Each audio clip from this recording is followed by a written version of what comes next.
consistency. Now, the thing about consistency is that for it to work, I believe that you have to be intentional with it.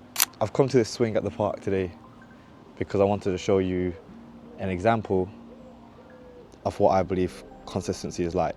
Now, let's say that the swing is something you really want to do. Maybe learn to play the piano, maybe learn another language, or even like this YouTube channel. Now, without any effort, obviously the swing's barely moving and you can't have any fun with it.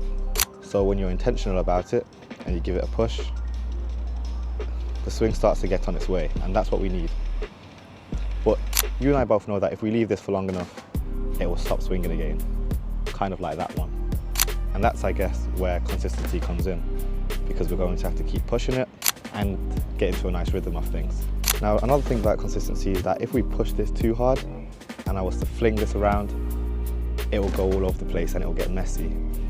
And that's not something we want, especially when it's something we want to get good at and we want to be, well, consistent at. So as I sit on the swing, I can give it a slight push. And yeah, this is fun, but it's not going to get better on its own. It's going to need effort, and that's where again my whole point of intention comes in. So we're going to swing more. And then eventually, once you're swinging, it gets to the point where you don't even need to put the effort in anymore because it's running itself. And I think that's the beauty of consistency. I think that's one thing that, you know, everyone needs to take into account and understand that it doesn't start off like this. It's going to take time to get to this point where it doesn't feel like you're even putting in the effort anymore. Just like the swing next to me, it's not moving at all. But with a little bit of effort and a little bit of trust, you can become consistent, and I guess in that case be able to achieve whatever you like. Now obviously this example is very minute compared to the things that we want to achieve, each of us individually, so do take that into account. But I do hope you found this inspiring. So whilst we're on the topic of consistency, I do want to talk about how consistency is relevant in my life.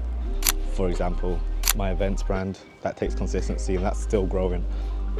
And there's times when things won't go according to plan, but I'm so convinced and I'm so trusting in myself that if I just keep going, eventually it's just going to pop off. The same way with this YouTube channel, the same way with me deciding to, you know, pick up Spanish again. I'd like to think that I can get fluent at such a thing. But again, it's all at the end of the day at the bottom or at the base. At the base of consistency is intention. And another thing which I learned from watching a podcast once, specifically HC podcast with Poet and Chucky Online. I remember Poet saying that repetition is the mother of all learning, and that is another thing which I do greatly believe, that repetition is the mother of all learning. Now what does that mean? Well, again, repetition lines up nicely with the whole idea of consistency. If you keep doing something over and over again, by nature, you're going to become better at it. And that's why the quote is saying the mother of all learning, because Mother Nature. So that's all I have for you today, guys. Just a little bit of food for thought. And I'll catch you in the next one. Peace.